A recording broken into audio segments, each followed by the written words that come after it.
not quite the same, but we did something similar to that in high school. Like we had a class and we all made cards and such. So it was very small, but it was cool to like each person to just kind of create their own thing. Well, and the reason why I really wanted Leah to touch on that, not only is it a long-standing successful program, it was a program that we were able to successfully execute during COVID. And it shows that you don't have to do grandiose things in order to have an impact and in order to establish connection. I have yet to listen to anybody that's participated in the artist trading card program and didn't say that was really fun, you know, and now I have this tiny little collection of art. I mean, because it's original art from all of these artists. But yeah, so that one, you know, COVID hit us hard. We've been in storage for the last year. And so as far as like where were we, you know, for me on a personal level, I think when we first became a nonprofit, it was that grandiose, oh my gosh, how can we create an impact? How can we wow everybody? How can we stand on a rooftop and scream sage a million times? You know, and we had ideas like that. And it was exhausting. There's no other way to put it. And the reason partially why it was exhausting was a lack of support from the community. What we have identified is that the folks that support the arts and culture community in the Green Bay area are already a part of the arts and culture community, right? So you're just kind of recycling those same supporters, what have you. And while there's nothing wrong with that, the reach is limited.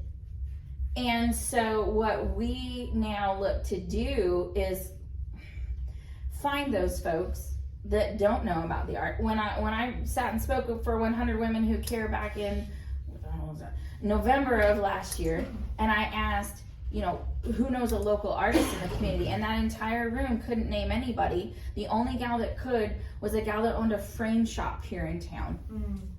You know, when you can't name the muralists up and down Broadway, you know, especially when 10 murals were created just this past summer, there's a disconnect.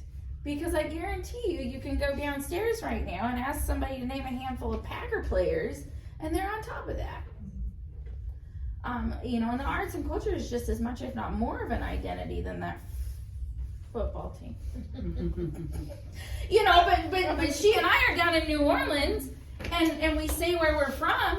Oh, well, I bet you're Packer fans. Yeah. You know, and I don't mean to deter off of that, but you know, that's what makes it hard.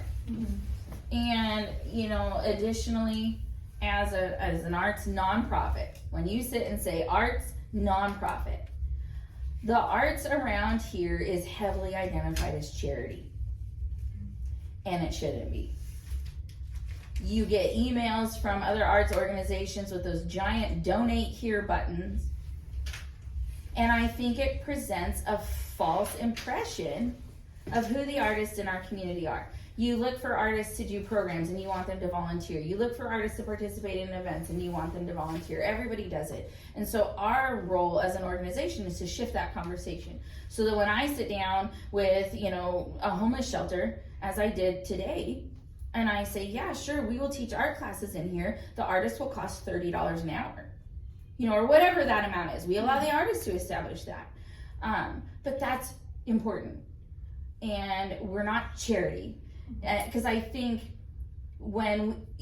that's also, for me as a full-time artist, something that when I say I'm a full-time artist, we joke, oh, you're a starving artist, oh, you're barely getting by. Well, yes, I am barely getting by, but should I be? No.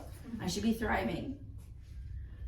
And so when we look as far as like where we plan to go when it comes to the future and what have you, you know, EJ coming on board was tremendous for us. It was a big step. And I would like them to go ahead and talk about kind of what their role will be and what they envision for our arts organization.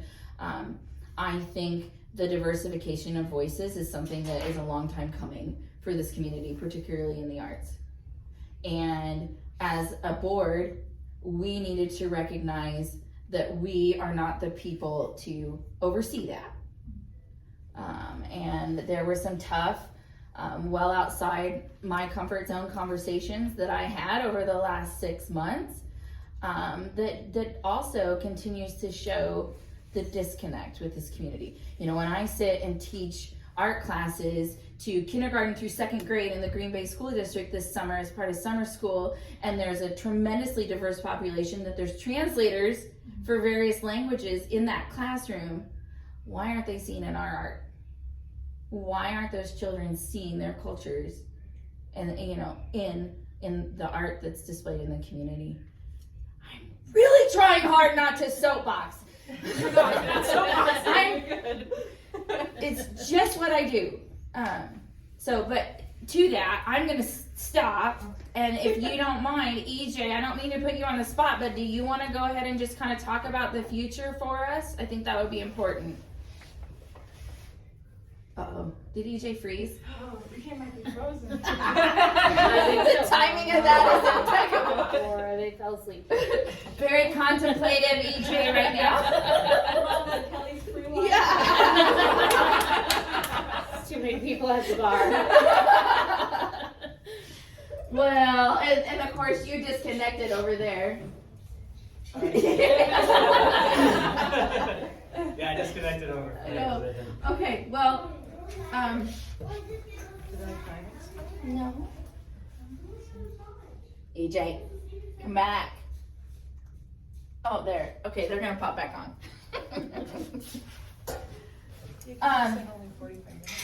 Yeah, when there ends up being 3 people, but if I'm still going, it should be all right. I'm gonna hope that they can log back in. Otherwise, I'll disconnect my phone and create a new link. Future. Again, I think we exhausted ourselves pre-COVID. We're volunteers. And so we moved into this space in November, and here it is nearly March, and we have yet to really open our doors, and we have absolutely no problem with that. Again, I'm not looking for that wow factor. We're looking to create a solid space. We're looking to provide that sense of community. I think COVID has really, hit that one really hard. People are really hoping to connect with each other. I think future, like I told you, our theme for this year is creative reflection. There's EJ. I'll finish my thought and turn it back over to them. So with the theme being creative reflection, I would love, or I think I speak for everybody, but I would love that artists feel comfortable expressing themselves more through their art. That we see the artist in the art, that we see art that makes us uncomfortable, that we see art that's symbolic of personal experience and expression, and that we stop, so to speak, sugarcoating what it is that's presented to the community, just so that they feel comfortable. EJ!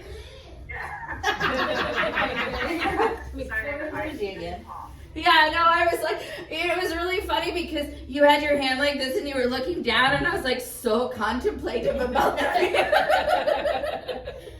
Anyway, so when she asked us about the future, I think it's really important to showcase what it is that you envision your role as far as working with our organization and what have you. I'm gonna shut up. Yeah, well, I think one of the things that you notice when you look around at arts organizations in Green Bay is that the people who are in charge of them, the boards who help direct them, are primarily white, cis white people, which is fine. There's nothing wrong with that, but it just means that their experiences are colored by that as well. So they might not recognize artists in the other diverse communities, in the Latino community, in the Black community, in the Indigenous community. So they might not know to offer them participation in their events. And I think that having someone who can represent them or who can see them on a board like Sage would bring those kind of opportunities to these different communities. And not only offering artists in those communities opportunities, but offering the Green Bay community as a whole the opportunity to see those artists that they wouldn't otherwise see. We've worked on a couple of different things. Myself with Sage before I was on the board,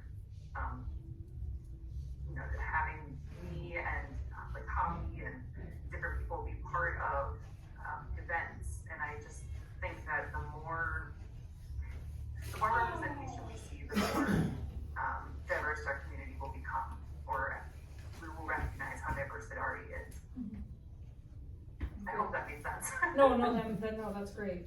So one of the things that we as a board, and we don't have, this long laundry list of ideas that we want to execute for 2022 in particular, like we're pretty much kind of coasting. But in the event that an idea would be presented to us, the goal is that everything will filter through EJ first for diversity, inclusion, and accessibility. The experience that EJ and I had when it came to them being presented virtually at an event and that being denied was simply unacceptable. And then the brush off of that lack of accommodation, also unacceptable. And we need to be able to have those tough conversations. We need to be able to say, we screwed up here, we're sorry, how can we make it better? That is not a personal attack. That is not an organizational attack. What have you, EJ, if I have to reconnect you, I will. But you see, EJ has been virtual with conversations with me since day one, and it's never been a problem. Hold on, I want to get this off your face really quick. Let me just click that off.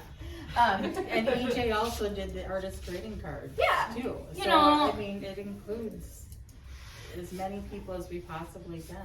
And what's, that's why this room is important, and we'll get to that. But, there's no reason why we can't accommodate people, especially in the midst of a pandemic. Yeah. I think a lot of folks go, oh, the pandemic's over, and if EJ wants to work from home, EJ has every right to make that decision, and for us to still provide as similar or same opportunities. EJ wanted to participate in the Brown County Library event, and I was like, I'll come pick up your art piece.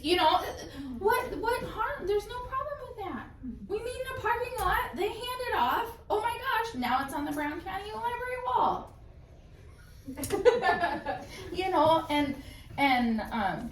But this is important. And as the first arts organization to take this step towards diversification, for a really long time I was a control freak. Okay, and so by saying that, we limited as an organization what we were able to present. When you have one voice doing all the planning and doing all the work, and I'm being super hypocritical right now, but truly, when you have one voice doing all the work, you get one mindset and one perspective. When you have 5, you get 5 voices. So when we look to host these one night only events, a board member has taken those on. So you may see something completely different every time you come in here. So it's a quarterly event. I'm taking the first one, and Laura Paulus, I'll send you her name, is our solo artist, and it's what I see. Then you're gonna see Melissa host one, and it's gonna be what she sees and what she wants to present. And then Leah comes in, and then we have quarter 4 that isn't claimed yet. But so for me, my mindset when I plan something is to involve as many local businesses and organizations as I can. So Laura's art is on the wall. Matt Manders is playing guitar nicely and quietly in this room. I've got Sweet Willow providing teas to sample and food. So I like to bring in a lot of different folks to an event and round it out. And I think that's great that we're able to provide. That's the same thing. So in 2023, maybe when we do those one night only events, we'll get 4 other folks that apply for it, and they're the curators. How often do artists have the opportunity to curate an exhibit, be on their own? How often, quite frankly, around here do artists have the opportunity to have a solo show at no cost to themselves, period? Laura was thrilled. And Laura's making these huge pieces that all go together, and she sends me a message, and I said, do you have a place to display those? And it just falls into place. It just falls into place. When you're present, those conversations happen. Go. What do you Go with your next question. I will just keep talking. I will write an article. I will write an article the size of your entire paper. It's just. Do you want me to say something snarky or controversial for the article? I will. I wanted to ask, I don't know how much this ties into the trading cards, but I peeked around on like Sage's Instagram before the interview, and I saw that you guys also did the like free art, so there'd be a little free art. Yeah. So I don't know if that was a good No. So again, this is what happens when you're a volunteer organization. Your volunteers get tired. Mhm. So for the Art Drop program, you know, the hope is that it will be resurrected. But if it doesn't, we're okay with that, right? If it doesn't, it just wasn't meant to be. It's really important again, I just keep beating this, but it is what it is. As an organization of volunteers, it's important that we not exhaust any one person and their efforts. So if that doesn't come into play, you know, it is what it is. The organization is still going to go on. That program was a lot of fun. We approached it in the sense that not only could the folks find the free art, but we were supporting the small businesses that we put that art into. And then we also hoped that people would like find the art, hashtag a picture of themselves with the art, you know. But again, when the community's not supportive of what we're doing, what's the point? Yeah. What's the point? You got a piece of free art. What did you do with it? Did it make it home? Did you junk it? You know, where did that end up? Did it end up in the, you know, in between the seats of your car? You know, if the community doesn't support the programs that we put out there, we tend to look at them in their own way as failures, right? Because the outcome that we hoped for by producing the program did not occur. So do we go back and restructure it? Or do we say that the community just wasn't interested? This is my child. My children have been coming with me for my business since day one. So it's just the nature of things. What, honey? Tater locked you out. Oh, what a turd. What a turd.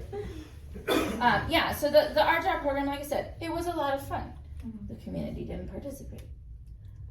And I think that's where we've always been able to like evolve though. Yeah. Like we don't get stuck on something. If it doesn't work, you know, we get back up and we come up with a different idea. And again, when it comes to arts as being nonprofits, we don't have a single donor to answer to. We don't have a single sponsor to answer to with those types of things. We answer to ourselves. So if we go, oh, don't want to do it anymore. I think you bring up a really good point too, because I don't want to speak for people, like I don't want to put words in people's mouth, but I think a lot of times people forget that there are real lives and real people that are working behind organizations like Well, right, or that we're getting paid. Yeah. Every time I go to a meeting, that's hours away from my wage and labor, right? So I have to be really conscious of what I attend and where I participate. And when those meetings end up not bringing anything that comes to fruition, it's frustrating for me. And so I approach meetings like, are we going to get something done? Because if we're not going to get something done, I'm not going to participate. If we want to have total transparency, I was an original board member for BACA. I quit after 6 months because nothing was happening.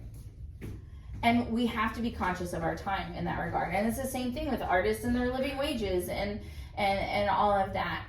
We think because artists are doing great things that they must have the money that's supporting those great things.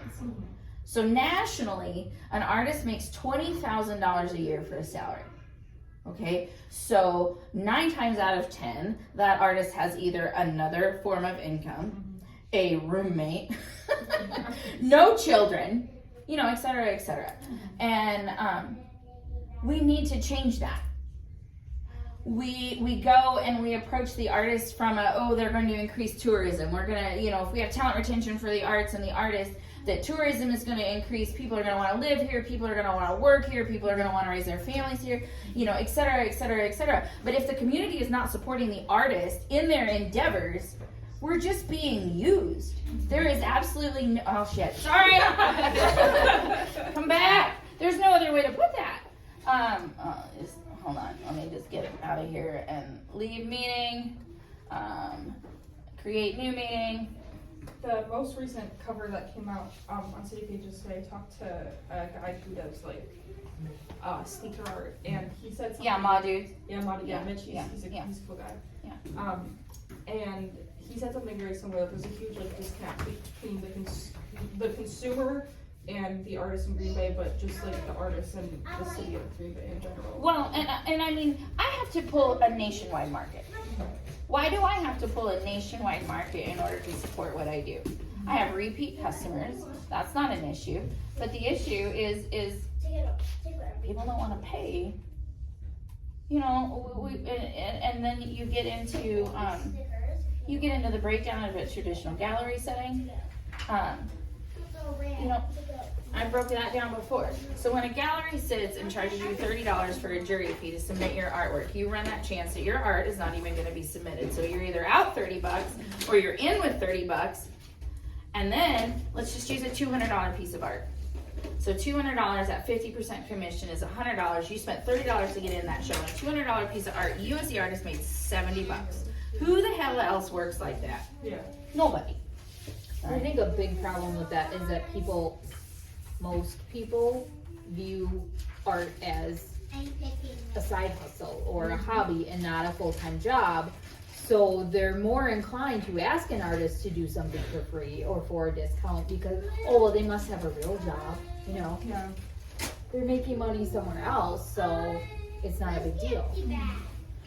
Or they don't look at what the real cost of your time is. Yeah. I mean, you can crochet a scarf, but that yarn is gonna cost a lot. And by the time you're done, you have hours into that scarf. And Yeah, the nobody's time is a gonna, big thing. no one's gonna pay $80 for a scarf. Yeah. Well, and additionally, so when you look at that from a citywide market, when you have the hobbyist or the amateur versus the tenured and the professional, the hobbyist is going, oh, I have another job. This is just me doing this for fun. Therefore, I had a woman sit next to me at a craft show one year and say she was happy if she made $2 an hour because she's just sitting in front of her TV while she makes her crafts. Meanwhile, I'm trying to, again, support myself and a living income. And I'm rolling my eyes because if there's not a cohesiveness there, if there's not essentially an unwritten code or union, should you want to call it that, there's not an understanding that at a minimum, this is what you should be charging for your product, we actually harm our own ecosystem of artists, if that makes sense. And then we add in the Walmart mentality for the consumer in the sense that it doesn't matter if Betsy's cookies take her 30 minutes to paint just one and they're absolutely gorgeous. If it's $6 and there's a cookie right next to it for 50 cents, the average person is gonna go, oh, I don't need to splurge on that pretty cookie, I'm gonna spend 50 cents. And that kills the quality. That kills the overall arts dynamic in the community. And then you get into the whole conversation, which I won't even start with, on the definition of art versus craft. You know, this misnomer that everyone's an artist, quote me on this, that's false. That is false. There are incredibly talented people in this community that do not get opportunities to be represented because, You're good. because they're not willing to accept a shitty paycheck, right?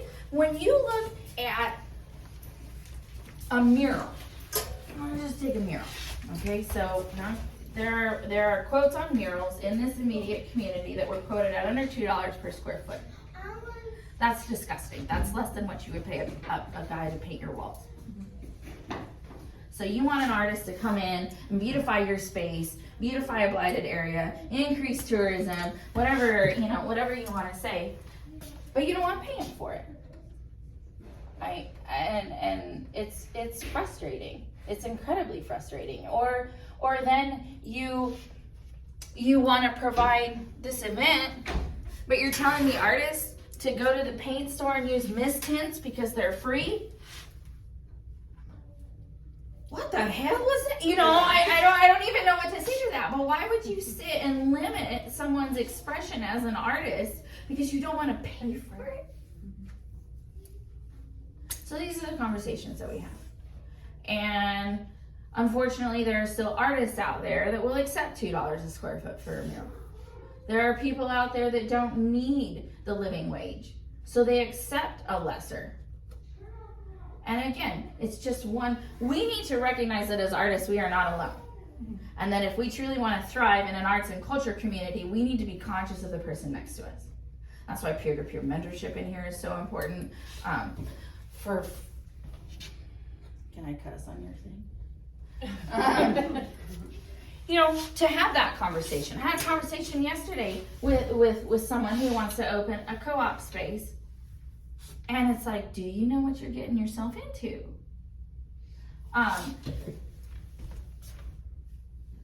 And it's not to, hey! I think you might be muted. Oh.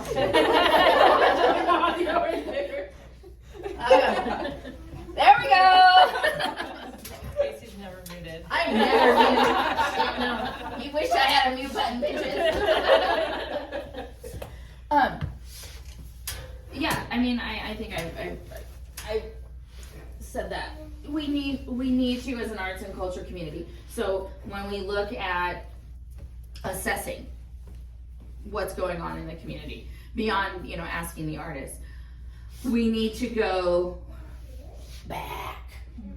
We need to assess the history of the arts and culture in this community, right? We need to understand what the dynamic was to get us where we were today. We can't just look forward. So that's why when you have businesses and organizations that are looking at arts from a tourism and from an economic perspective and from a talent retention perspective, they're looking forward, right? Again, businesses build, artists share, okay? And part of that sharing is knowing what went on, right? How did Betsy go from a Packer helmet when I met her with a little tiny G on it, right? What did that look like? Why are there jaded and jilted artists in our community that don't want to share? What happened? That's important. That is just as important as going, where are we right now? And so that's where SAGE comes into play too. We have those conversations. I have 5 years worth of mental backlog of the shit we have gone through as a nonprofit trying to survive as an arts organization. Nobody wants to fund the arts. It's incredibly challenging to fund the arts when you're up against service organizations. How in any other fashion would we come into 100 Women Who Care not waving a white flag when we're up against Foster the Village and Service League, right? So we're working with children and we're working with the underprivileged. Arts, please. No, you can't do that. You cannot do that. And so the arts is at the bottom. And then statewide, the arts is really at the bottom. And then you get people that go, well, we're going to make this arts nonprofit, or we're going to form an artist co-op, and we're going to make it a nonprofit because they think that funds are going to come in because of that nonprofit status. And that is the biggest farce. That is the biggest farce. You exhaust yourself filling out grants and trying to get sponsorship dollars, et cetera, et cetera, et cetera. And that's why we essentially removed ourselves from it. Because it took away from the actual art.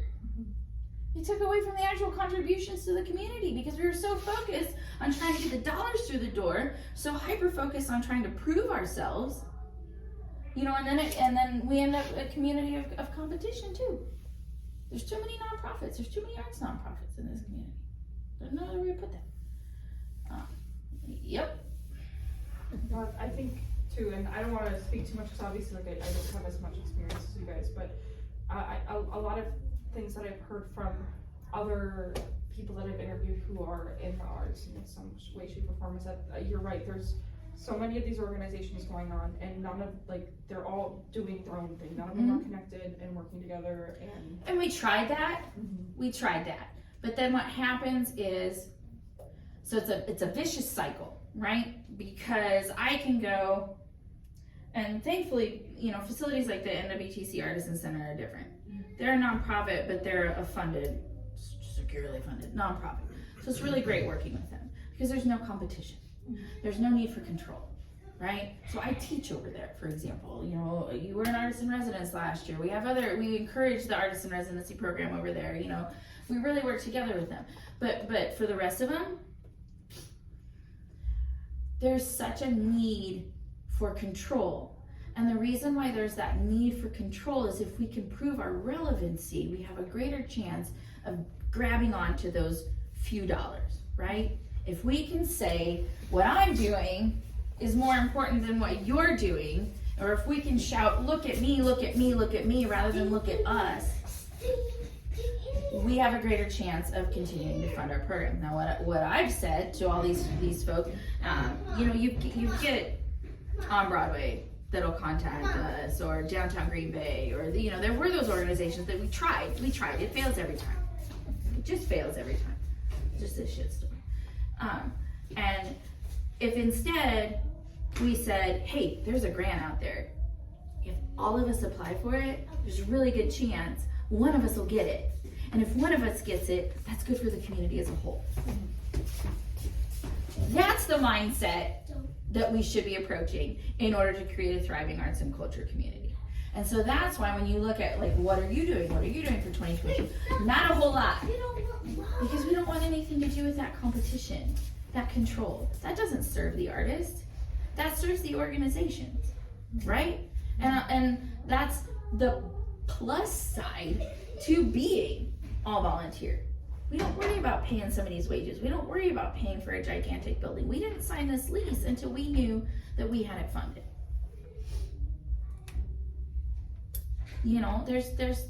There's no need to again prove ourselves. We prove ourselves through our actions and what we're doing.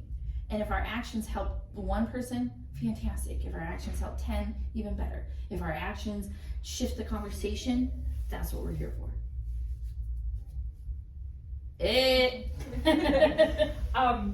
Pause and reflect. But yeah. Before we go into talking about the program and technology, I just want to is there anything else anyone wants to add about the organization, whether that's a specific role that you're doing? Just want to cover all bases before we work together. The titles and the roles have never applied. It was really funny because I always have to put who's who. Yeah. And Melissa and Betsy, it was nobody wanted to be the secretary because nobody wanted to take the notes, right?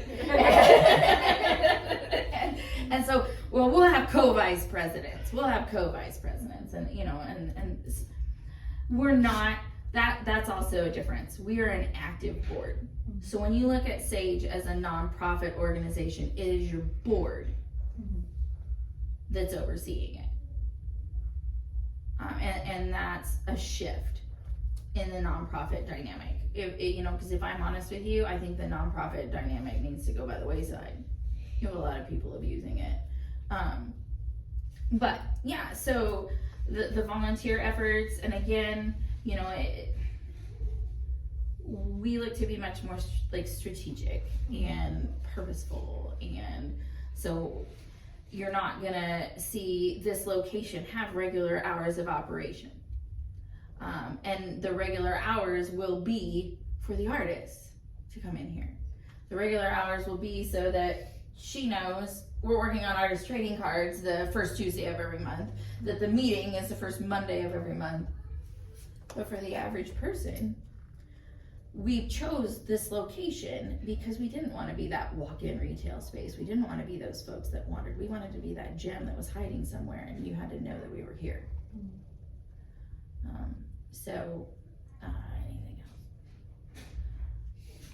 Anything else? No. I think it's really good to show that, for 100 Women Who Care, when I pitched it in November, it was that we needed a physical location. We didn't get the money then. We applied for a Main Street Bounce Back grant. Here we are. We pitched for 100 Women Who Care in February, more specifically saying this is exactly how we're going to spend the money. Didn't get the money. Very next day, I'm in that dude's space going, hey, can we borrow this? To that, perhaps that is a conversation. If the community supports, if we collaborate, if we work together, we have such a heightened opportunity for success. No, do I want the dollars that you want to donate to this community to go to us before they go to St. John's Homeless Shelter? Absolutely not. But perhaps St. John's Homeless Shelter could use some arts programming that then we can assist with. Right? So that, again, if you know, the whole big push, arts and culture is such a buzzword right now around here. Such a buzz. And everybody, oh, I love the murals, oh, I love the public art, you know, what have you. It's actually proven that when you push for beautification through public art, there's complete disregard for the people that are already living there. Like that, is it gentrification? Is that the word I'm looking for? Is gentrification the word I'm looking for, EJ? I believe so. I think so too. I always get gentrification and gerrymandering. But it is, it's gentrification. And so when I sat down and I had a meeting with Tarl Knight of the Tarleton Theater when they were first creating the Shipyard District, and his emphasis was on, you know, how can we work together? And my emphasis is you're wanting to create this public art. You want to put murals in the Shipyard District or whatever. You want to have these events, but if you're not conscious of the people that are already living there when you come in to beautify, you're not doing it right. Mm-hmm. Because then the artist is like, it's weird. Like the artist gets used in this completely, you know, inappropriate way. I saw it when I lived in Louisville, right? Artists go in, they fill these empty spaces, these empty retail spaces. All of a sudden it's trendy. The hipsters are hanging out there because they want to be with the artists and they want to see what the artists are doing, what have you. All of a sudden big business goes, ooh, I see where all the people are. So they buy up those buildings, they jack up the rent, and poof, the artist is gone. We don't want to be that. I don't want Green Bay to turn into that. And there's a vicious wheel that's already started that could very well do just that. Yeah. Do you want to? What? No, I'm not. I can talk to you about like 3 more. But you want to go downstairs and get a beer? No, I mean seriously. You know, the biggest responsibility that I had as leading an arts organization was to educate myself. Now that I've educated myself and continue to educate myself, it's also my responsibility to take the knowledge that I received from that pursuit of education and continue to share it. So, yes, do I speak passionately? Yes. Do I talk with, you know, confidence and conviction? Absolutely. Do I have all the answers? No. But I'm seeking them. Mm-hmm. That's why you see them on the screen right now. Well, I think that's a big deal with. Yeah, and that's what makes us different. The artists here in Green Bay is that they decide what's best for Green Bay and then bring artists in to do something instead of talking to the artists and talking to the community and deciding together what's best. Yeah, it's completely backwards. You have folks that know nothing. Quote me on this. Please, for the love of freaking God, quote me on this. You have folks that know absolutely nothing about the arts running arts and culture in our community. You have folks like me literally living full-time as an artist who are not even being considered for their opinion. So yeah, I sit in my freaking castle here and I do my thing. And the folks that want to come and talk and want to come and learn from me will walk through that door. I'm not any longer going to reach outward. You're going to come to me. And again, that's also the difference. You know, and that's for the artists too. Know your worth. I just sat and phrased to you, I sound like an egotistical maniac. No, I know my worth. They know their worth. She knows her worth, et cetera, et cetera, et cetera. This one gave me a hard time because I wasn't charging $50 an hour for my services. You know, we need to be able to have that conversation. Artists need to know that they can come here and have that kind of conversation, that we can be honest with each other. This community sucks at being honest about what is actually present here, right? Oh, Jesus. That's all I'm going to say on that.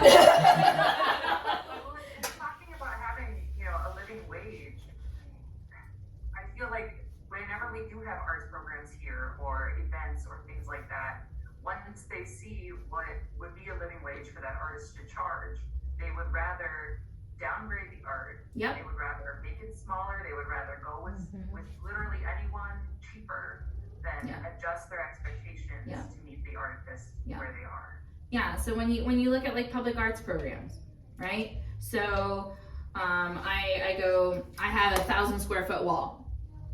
I want this artist to complete it. I'm going to go consult that artist, have them give me a quote, and then I'm gonna go after the funding. Not, I have $5,000, will you paint this 1,000 square foot wall? It's gonna have to include your materials, you know, et cetera, et cetera, et cetera. We could do so much more if we involve the artist in the planning.